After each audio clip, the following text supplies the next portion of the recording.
Hey, do you want to come over and make a pot of tea, bring your favorite crystals? We could talk about our birth charts, spirits, the latest house spells we've been doing. Welcome to the neighborhood. I'm that witch next door.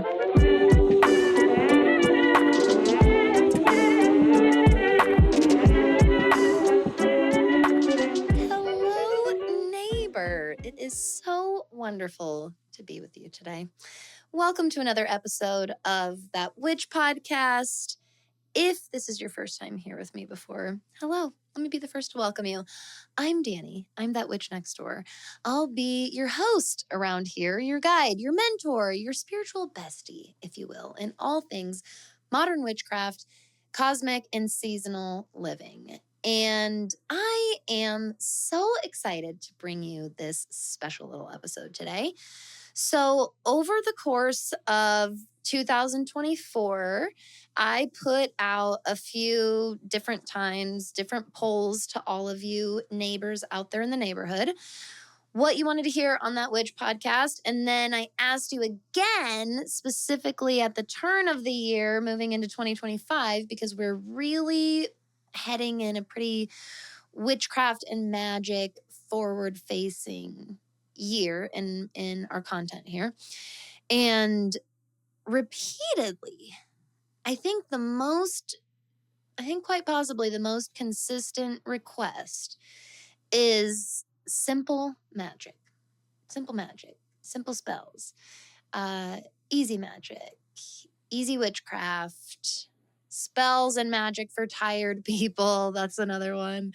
Or spells and magic for lazy people, all of your words, not mine. But I love this idea. And listen, simple witchcraft is my middle name. And I don't know that we could ever boil it down to a singular episode. And if it's something that I am craving and needing just as much in my life and my routines as I'm sure you are, it's simplicity, my friend.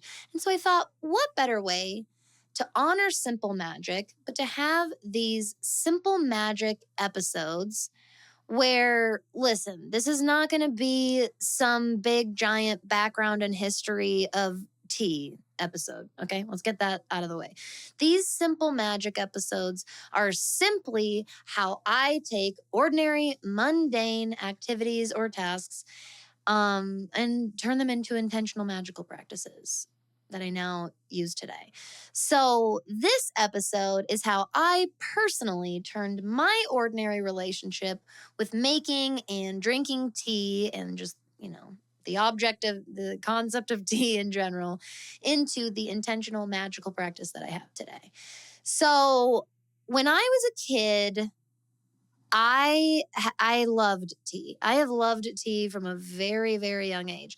If you had to give me tea or coffee choice and you make me choose between one, I'm going to be for the rest of my life, if I had to pick, I'm going to be very sad to say goodbye to coffee, but I will be saying goodbye to coffee. Absolutely no fucking contest. I am a tea girly through and through. And again, I will have a full-on funeral for having to say goodbye to coffee. I love it. There is zero shade to coffee from me, except for from my digestive system. My digestive system, who's like, fuck you if you chose coffee over tea because it would destroy us. Tea saves me, and coffee, unfortunately, is something that I have to have in like micro doses, basically. So tea, since a young age, to the point where like I've honestly never even really liked sugar in my hot tea since I was a very young child. I was never a humongous sugar person, but like, I was still a kid and I liked things sweet. And other than like iced sweet tea, I never wanted sugar in my tea. I always loved being able to taste herbal tea in its, intended glory. And I have specifically loved lemon ginger tea for as long as I can remember, which is just kind of a bold favorite flavor for a young child. But that's just to paint a picture of like, this is the kind of tea person we're working with. To this day, lemon ginger flavor is one of the tea flavors I have to buy in bulk because I have to have it at all times.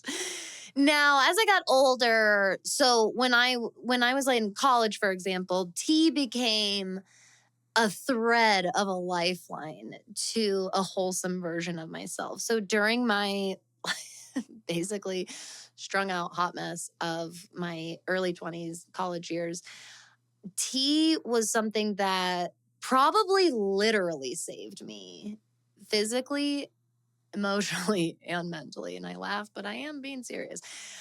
Between curing and probably saving me from horrible, horrible hangovers, really bad, dangerous is what I'm saying. And like actually hydrating me again after absolutely obliterating my body.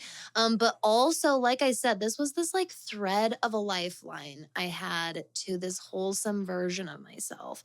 Tea has always been this strong metaphor and symbol, this physical metaphor and symbol. It's one of the things that I can look back at throughout my life and go, oh, hello, that was witchcraft, and I just didn't realize it.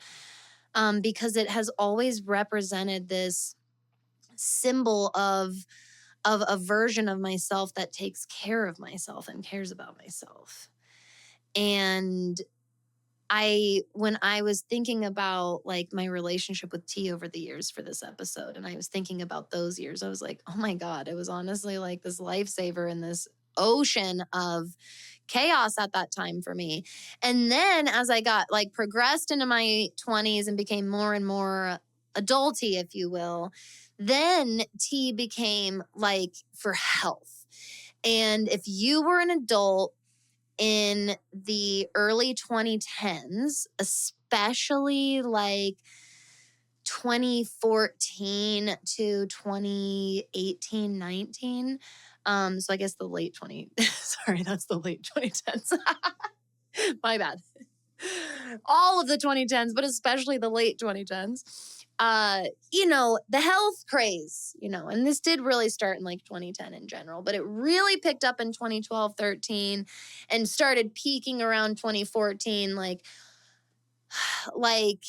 clean eating, Whole30, paleo, like getting away from chemicals and looking toward plants and herbs and things that are already natural to help our health and stuff. This became like super, super mainstream around that time.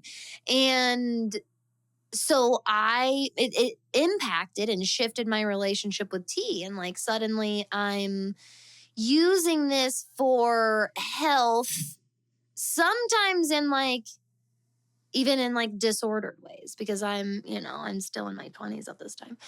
And, there's all these detox teas on the market that promise X, Y, and Z, whether you were going for it for weight loss or you're going for it for the detoxing toxins thing, or, there's all these teas, and there still is, but it was huge during this surge in the natural products industry. All these cure-all teas. And again, that's never going to go away. And there's so much legitimacy to lots of it. And there's also so much bullshit to lots of it too. Obviously, people definitely exploit medicinal herbs and plants. Absolutely. So I will say that even through like that door and learning about like a lot of teas and herbs through, these different avenues about like, oh, is this the cure all and stuff like that? Eventually, all of this led me to like medicinal herbalism and then magical herbalism. And in so many ways, that ended up sanctifying my relationship with tea from the inside out and helping me connect with this relationship and belief and ritual, honestly, that was already there. And that's what magic can do for you in in any simple, mundane way, which is exactly what I'm hoping that these episodes will be like. So nowadays, what my relationship with tea looks like, it's definitely still a lifeline for me, but in this much more wholesome, intentional, mindful way. So number one, tea for me is an instant reset button. It is so accessible and so easy for me, and I'm very blessed and very privileged to have, just the no-brainer access to clean drinking water and an electric kettle, and tea to just make literally anytime that I want. And that's huge for me. That was one of the absolute key support tools for me in getting sober and still maintaining my sobriety from alcohol. Like I cannot emphasize that enough. Especially the cost.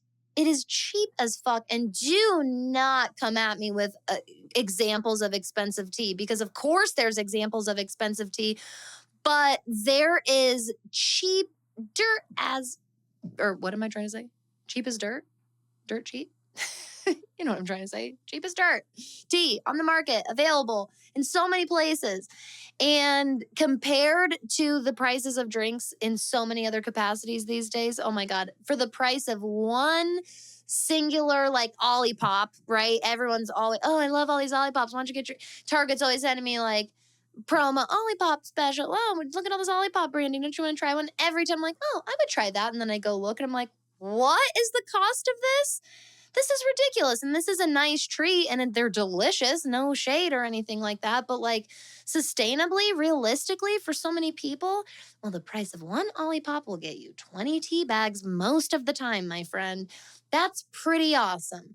And then also, it's just this healthy, reliable crutch, especially, obviously, technically, you can overdo anything. Duh. I'm not talking about that. I'm talking about normal tea consumption is this healthy, hydrating thing that you can do, especially if you're not overdoing the caffeine part of it for your system. It's such an easy, healthy, reliable crutch. And I mean, like, again, sometimes I'm such an old lady and I embrace this, but there are so many times that I'm like, you know what? I'm going to make a pot of tea and see if I still want that. Sometimes it's like, oh, I'm going to go to Chipotle and treat myself.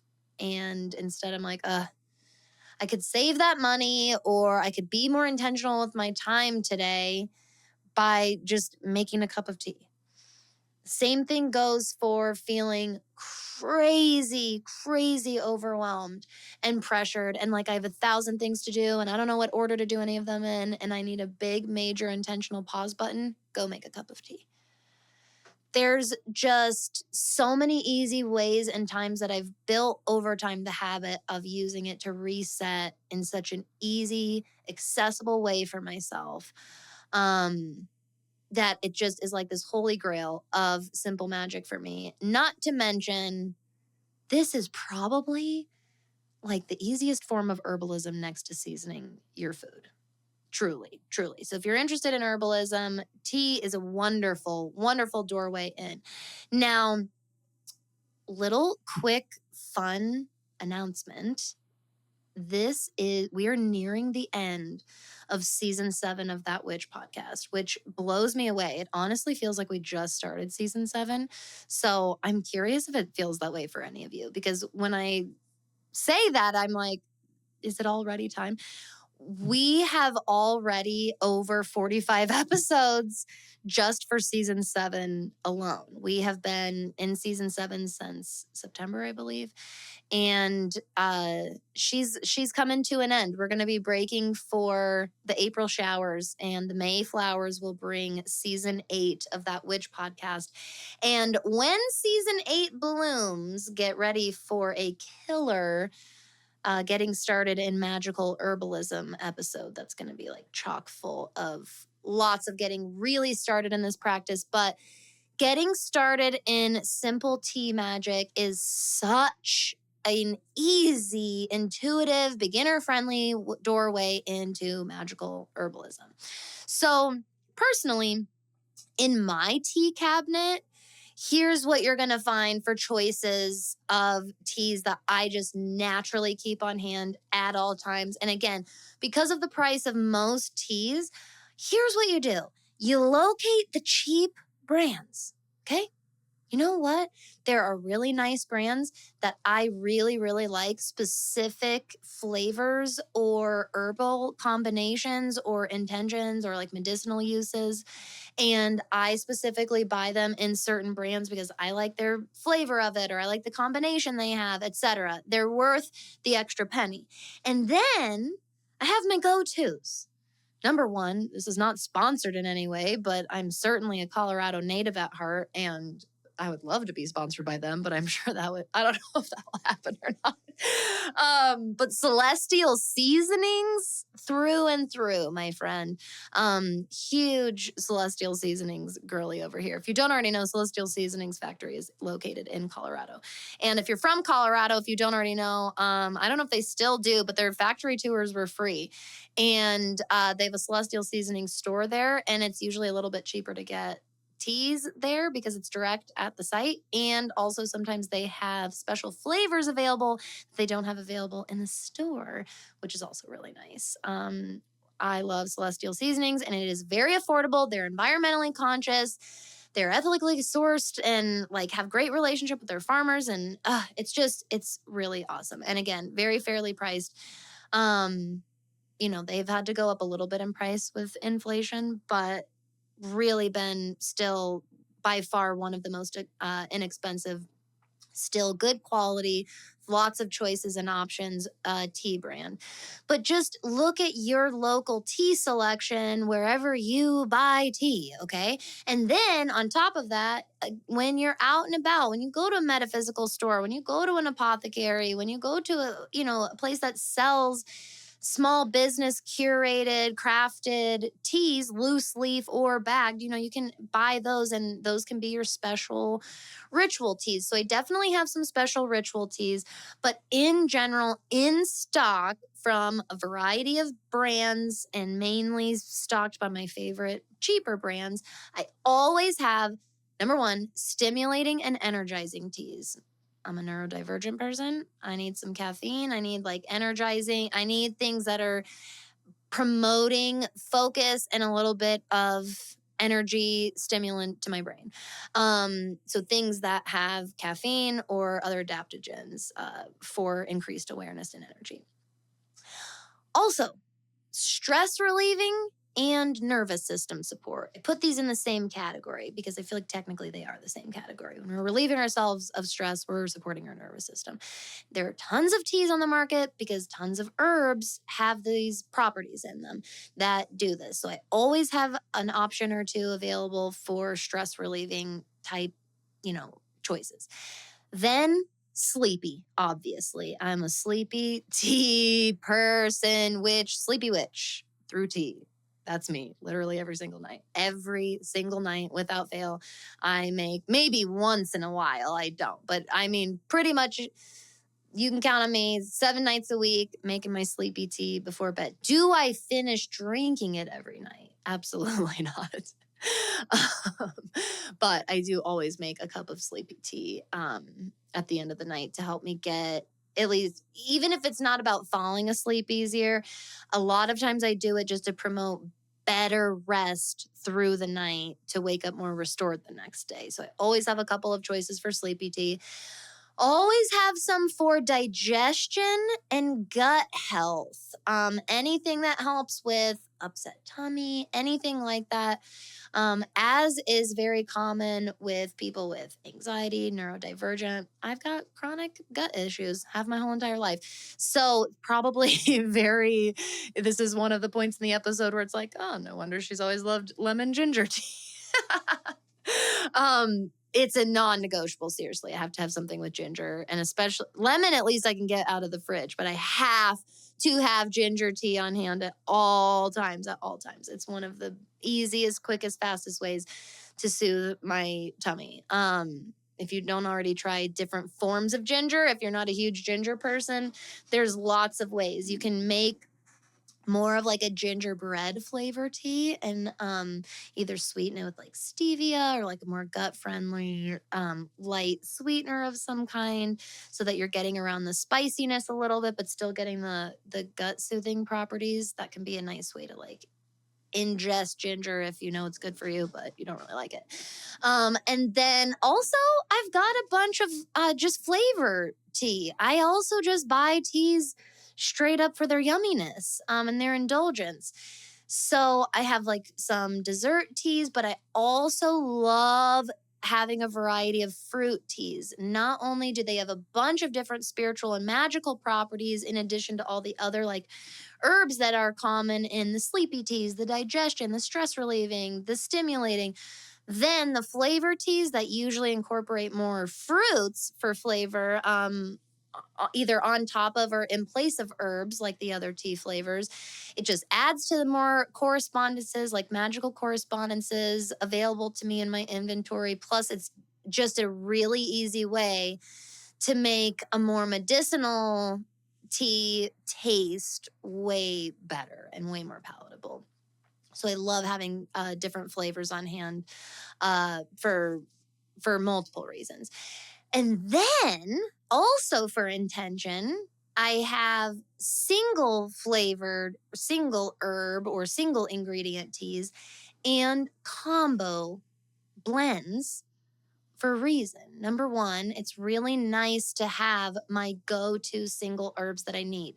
I always have lemon balm. I always have lavender. I always have chamomile.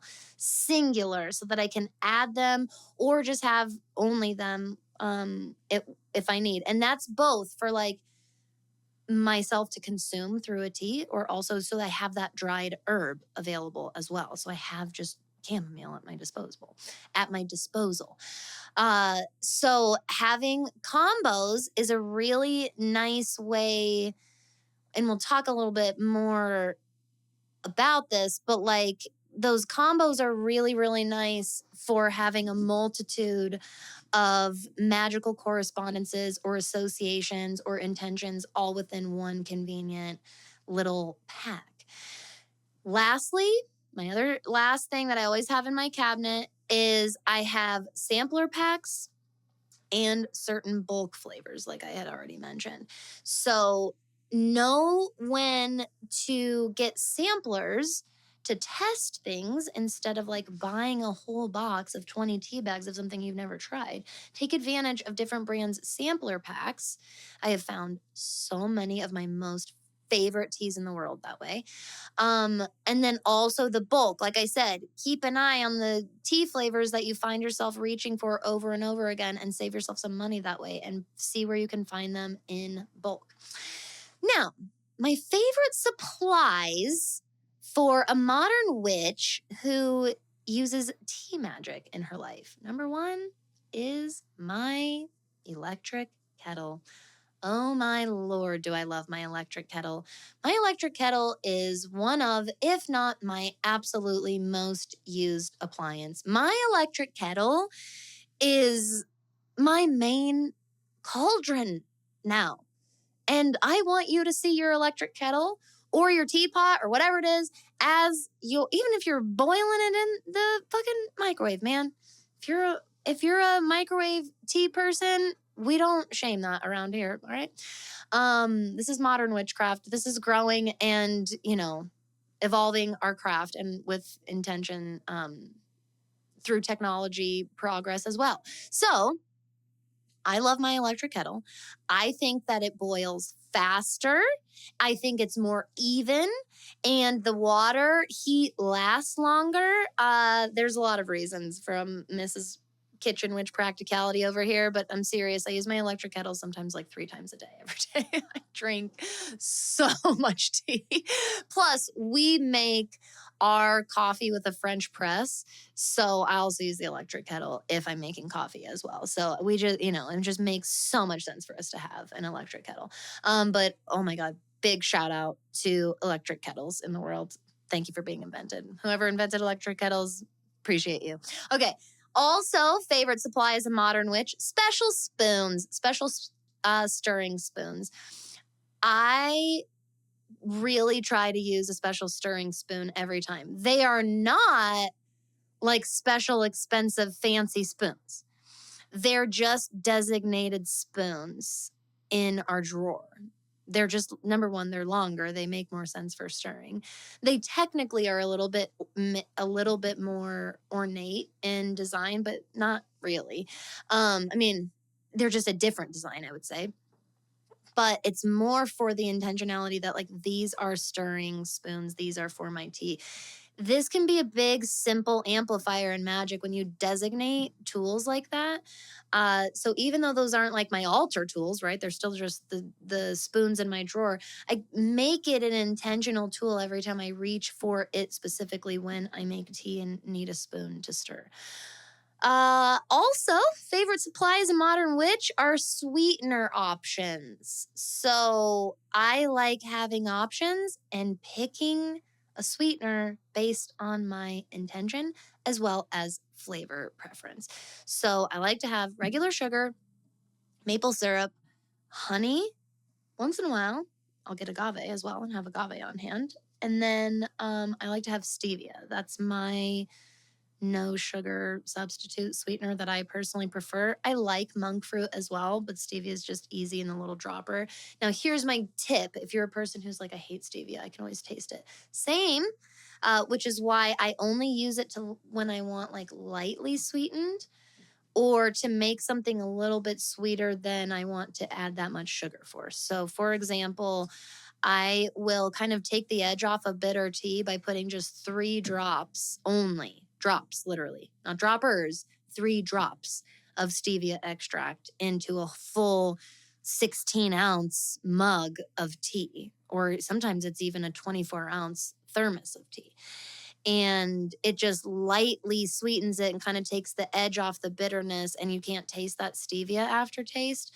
Also, what I'll do is if I want something to taste really, really sweet, but again, I don't want to add that much sugar and rock my blood sugar levels based on the flavor preference I'm having. So I'll add like a normal amount of sugar and then I'll add a few drops of stevia because again, you really only need a few drops where every single recipe of stevia suggestions go wrong, it's in telling you to add way too much of it. So as a person that uses it and also hates the aftertaste of it and has found a way of using it in a really helpful way, give that a try, my friend. I like sweetener options again for those flavor preferences. Sometimes I want the flavor of maple syrup, sometimes I want the flavor of honey, etc. Sometimes I'm using honey as an offering in the tea. So I want honey available, for example. So I love having sweetener options in my tool bag. Also, another huge favorite are flavor extracts. So this is a really easy way that I save space and money.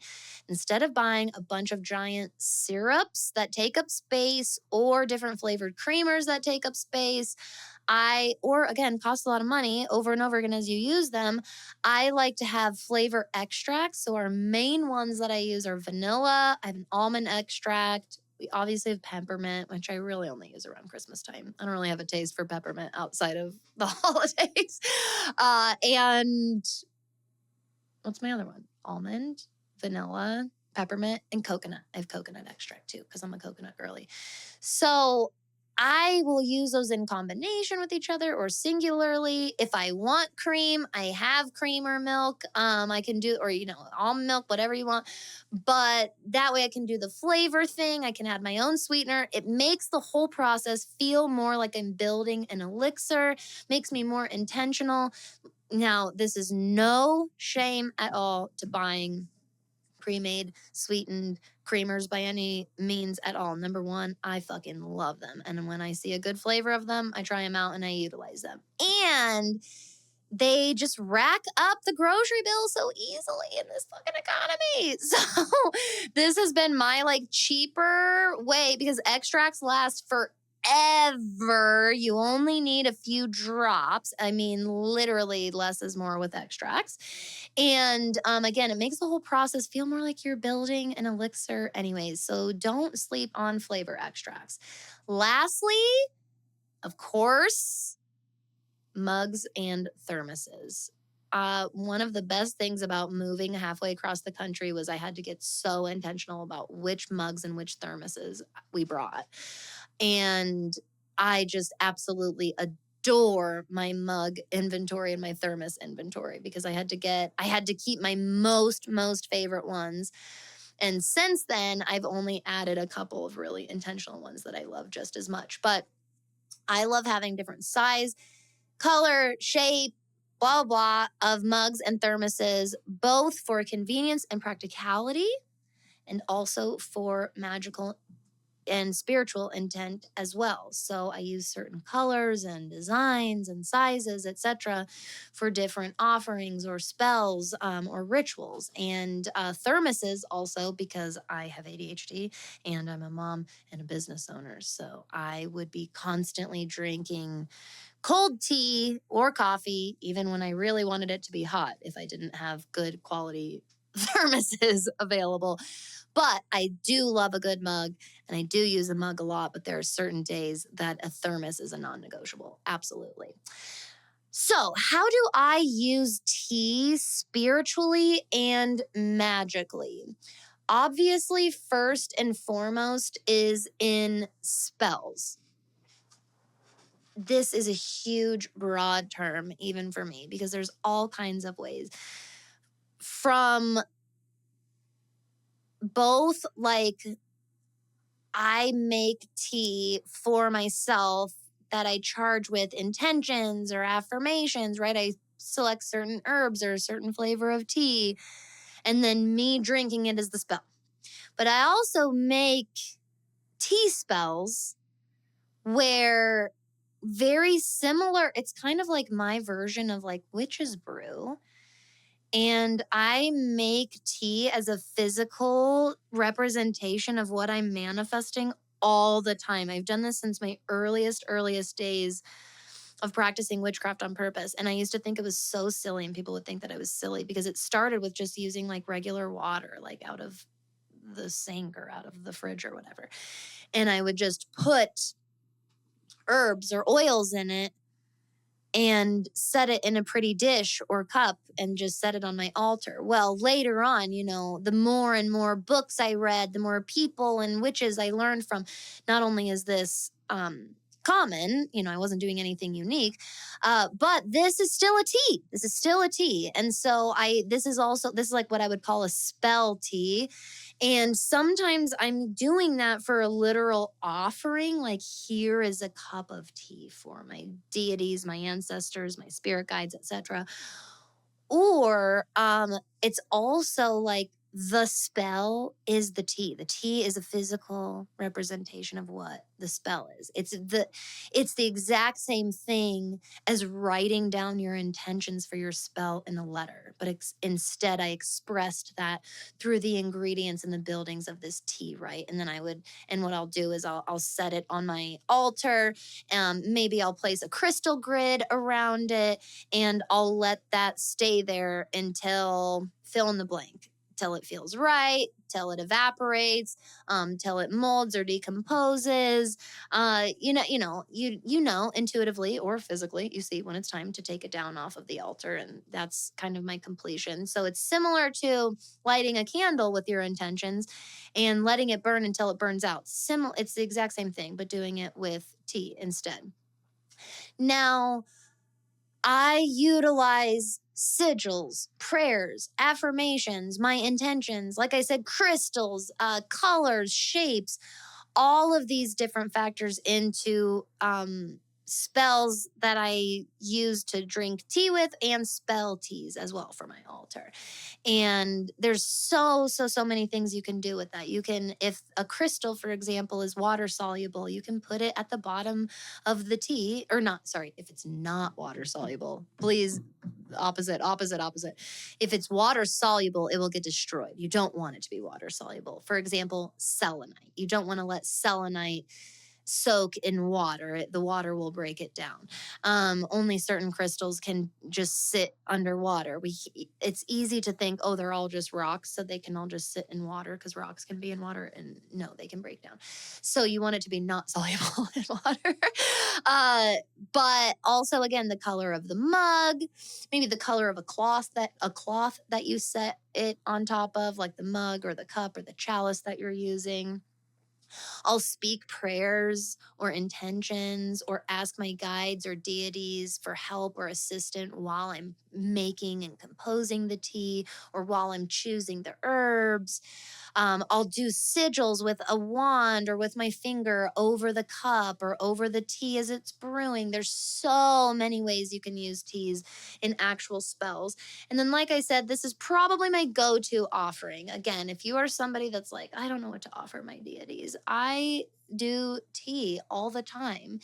And I just do a special, unique type of tea each time, even if that's in a very, very simple way. I think that just the act of taking the time and investing your energy in doing something special for your deities or your guides is the offering in so many ways. And the mug itself of the hot liquid that you put on your altar, in so many ways, like that's just the physical representation of your offering. But in deep down, it's just the act of doing it in the first place. So don't question so much about your actual offerings. Let yourself be really simple about it. What are colors associated with your deities, or what are things that you associate with their energy? You will know what they like. So many of us like question this way, way, way too much.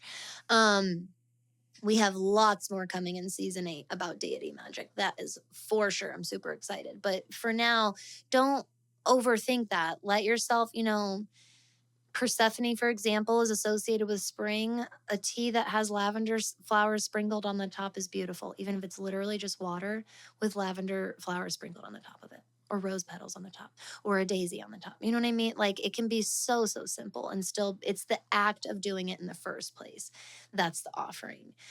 Now, also, teas can be used for washes. So not only can we use them to drink, not only can we use them as these offerings on our altars, not only can we use them as like the physical representation of a spell or a ritual, we can utilize the liquid of teas as washes for floors, surfaces, or objects. Again, always take the floor, the surface, the object, whatever, into consideration if it's going to be damaged by the liquid, obviously, or could it be dyed by the color of the tea as well? So you want to keep that in mind. But this is also something that can be used intentionally, and using teas as a dye wash to infuse through its dyes, its magical properties into fabrics or paper, for example, or to dye eggs, for example. Like, these are beautiful ways for utilizing the dyeing properties and colors of the liquid of tea. So washes, if you're going to already, so one of my favorite ways to cleanse crystals, again, non-water soluble ones, is to run them underwater. And especially the ones that have a lot of grooves. I won't really do this with selenite. I'll do this very briefly with tourmaline, though, which is a good example of one with some grooves. Never soak it, but I will like run it under really quick and give it some good shakes to shake out the excess water to just help get into some of those grooves and stuff. And so you can do this with a tea, though, something that has properties maybe connected to the tourmaline, for example, or the tourmaline and the properties of the tea connect to your overarching intentions of what you're doing with the tourmaline in the first place. And the act of cleansing it in the liquid of the tea is the magic, okay? So there's so much you can do with teas as washes. And then baths. So when you put herbs into bath water, that's a tea as well. And so washing, cleansing, charging, honoring yourself through that water is something so, so simple. Now, you definitely want to take into consideration like your physical, like plumbing system, if you're putting physical plants down the drain. So I highly recommend, if you're worried about that, like, we're on our own private septic system here. I can't just put a bunch of fucking plants down the But tea, I can use cheesecloth and I can make a tea. I could use an empty tea bag. I could use a regular pre-made tea bag to do that. And again, pay attention to colors. If you don't want to dye the inside of your white porcelain tub, probably don't put a hibiscus tea bag in there, which will be like bright, hot magenta and stain for sure. But chamomile is not going to stain anything. And even if you only use one bag of chamomile in a whole bath for yourself, it's the intention. And the chamomile tea bag is the physical representation of that intention. It doesn't have to be a big, giant representation. It's okay that it's one small tea bag in a whole entire bath. Or you can bring that into the shower with you, or you can make a cup of tea that uses herbs that are good for your hair, for example, and let it cool off and be room temperature or cold, and pour it over your hair in the shower. Use it as a rinse for your body or your hair, okay? There are God, can you tell? Am I a kitchen witch through and through and through, or what? Alrighty, now, lastly, tea bags deserves its own category here, how I use tea spiritually and magically, because I use both empty tea bags, like I purchased them empty, as well as pre-made, like store-bought boxes of tea bags, like I've been talking about, very intentionally. First, empty tea bags. Always have them on disposal to make your own custom teas, and easy sachets. And remember, if you've only ever read that word, like I did for many years, I went years thinking that the word was herb sachet, but it is technically pronounced sachet. I was like giving a heads up to that because I also didn't know, okay? Empty tea bags make super, super easy herbal sachets, little pouches basically, of herbs or salts or crystals or flowers that you can put in and carry on you, or put under your pillow or keep in your car, etc. There's so much you can do with sachets. And then I love pre-made tea bags for a reason, like I was saying at the beginning, because these are beautiful, easy, witchy shortcuts or booster packs, I like to call them. Because first of all, pumpkin spice, for example, that's a witchy shortcut or a booster pack.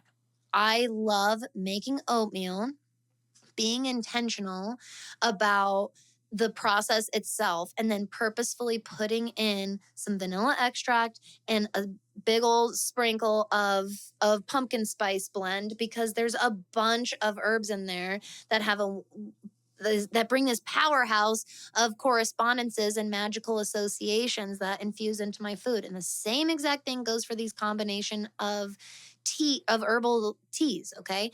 So this is what I love about pre-made tea. And so many witches think that you have to have this beautiful full apothecary in your kitchen of a bunch of single herbs, and you have to be able to make your own tea blends. And listen, I love that. I'm building my home apothecary too. I love having single herbs and making my own teas. There is no shame. Not only is there no shame in pre-made store-bought tea, it is such a lifesaver and such a helper. Don't sleep on tea combinations. I'm telling you, they are the witchy shortcuts and booster packs. So I hope that I was able to impose some of my love for tea magic onto you today, and that you're feeling inspired in your own practice to make what can be such an ordinary practice and little thing that we do, a little task that we do, drinking tea, into something that could be really magical, really intentional, and really special for you. I am releasing a spell tea bonus episode in that witch school, which is just a quick little episode of a spell tea example. Like I was talking about, something that I would make for my altar as a physical manifestation of a spell, just so that my students in that witch school have kind of a little template to go off of, and how to make their own simple tea spell with what they already have right at home. So if you're not already, don't forget, join us, sign up for that witch school before April 1st to get this wonderful Spell Tea bonus episode and all of our other bonus episodes, but all of our other amazing perks and features and platform, and lock in your membership rate for life before prices go up for that witch school on April 1st. So if you love what we did here today, we are doing this and so much more and going so much deeper in that witch school together, on top of having this incredible, amazing, supportive community while we're at it. You can join us at thatwitchschool.com or send me a message if you ever have any questions, have any, anything you need clarified about that witch school. Lots of answers can be found in our previous episode, Welcome to That Witch School 2025. I would be honored to be your instructor, my friend, and have you in our magical community.